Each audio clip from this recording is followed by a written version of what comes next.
Alright, so it's dessert time on What About Jim, Cooking Made Easy, and we are going to be making mini apple crumbles or mini apple crisps. We're going to be making them in a muffin tin. The muffin tins are so that it can be single serving, and it's the perfect time of year to be doing something with apples. So I hope you enjoy the recipe. Follow along, it shouldn't take more than a few minutes, and tonight you're going to be enjoying mini apple crisps. You're going to want about a dozen apples. Macintosh or something like them, and you're going to want to core them. Once they're cored, you just want to peel them. I got to find my knife. Alright, there you go. Just peel them up really quick like that.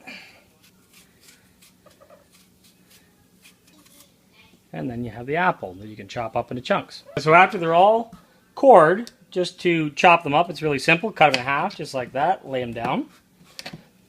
Give them a slice 2 times, maybe 3 times. Just to be able to get them lengthwise, and then chop them in the opposite direction. You can use a small knife, big knife, whatever you're comfortable with. You just want little chunks of apple, just like that. So there we have it. I used 16 apples instead of 12 apples. So we ended up with a little bit more than we expected, but that's wonderful because we're going to be able to use it. Alright, let's get that pot going.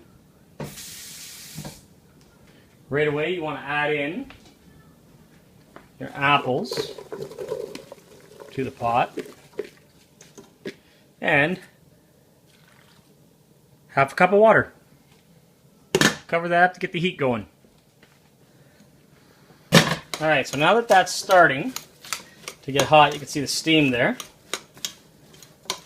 Just going to mix it up, make sure nothing's sticking. And then we'll add in a teaspoon of cinnamon over top. Stir that in. Okay, cover that up, let it get hot another minute. Alright, so there we are. We're about 4 minutes on high heat. We're starting to get liquid in there, and if you can see that, just a little bit of liquid. It's going to help make our sauce, because now we're going to add 4 tablespoons of brown sugar. And 4, just like that. So I'm going to stir that in. At this point, we can leave the lid off, and we want to cook that for 2 more minutes on high heat. It smells awesome. It smells like cinnamon and brown sugar. It smells like candy.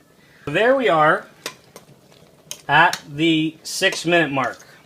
And this is cooking really fast. It's got a nice boil going on. And it's getting rid of a lot of the unnecessary water. We're going to stir it up and make sure it's nice and evenly cooked. And when that's all done, we'll let it sit for 1 more minute. So we ended up with 7 minutes. It is finished. We turn the heat off. No more cooking. Stir it all up. And take it off the heat. Here we go. There's the crust. It's 2 cups of oats, 2 cups of white all-purpose flour, 1.5 cups of brown sugar, 1 teaspoon of cinnamon, 1 teaspoon of vanilla, and into this we're going to mix in 1.5 cups of butter. You can do this if you want with a spoon.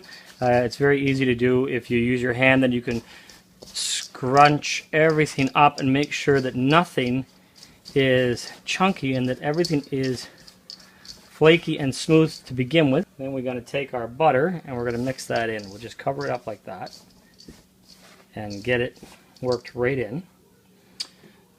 And we'll take the rest of our butter and do it all at the same time. Okay, you can cut it in 1 little piece at a time if you want to. Very time consuming, somewhat annoying. So if you just mix it up like this and don't mind getting your hands messy, It doesn't take half as long. Now we want to make sure it's completely mixed. Shouldn't be any real dry spots, so you just crumble it in your hands like this and you'll see that that is coming out great, because what we want is something that's going to be able to form like that, just like a ball of dough or Play-Doh, and it won't be dry, but it won't be so wet that it's sticking to your hands. They're a very good gauge, right? If your hands don't have anything sitting on them when you're done, then your dough is made right. If you end up with paste all over the inside and outside of your hands, it's a good indicator you have too much butter. And if it's powdery and dry, you definitely don't have enough. So that's the mix. Let's get it into the tins and start baking off our mini apple crumbles.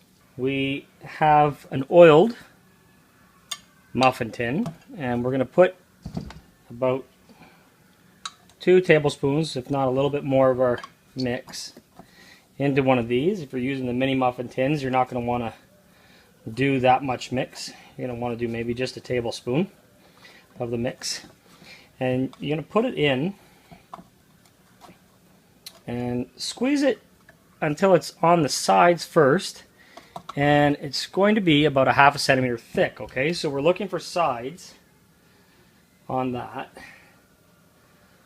are about that thick, okay? Just right there, that thin spot. And then, if you can see inside, you see how we got that little bit of a bald spot at the bottom. So we want to take that and just tap in the tiniest little bit more of the filling, just like that. And they don't have to be perfect. In fact, they look pretty nice if they're not perfect. And we're just going to put a little bit in each one, like that.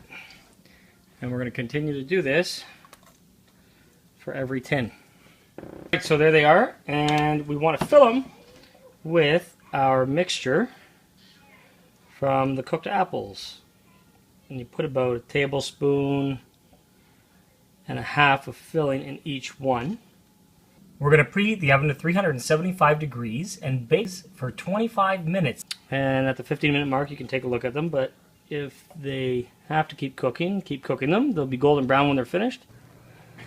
So there's the tarts, and all you want to do is, after you've let them cool for about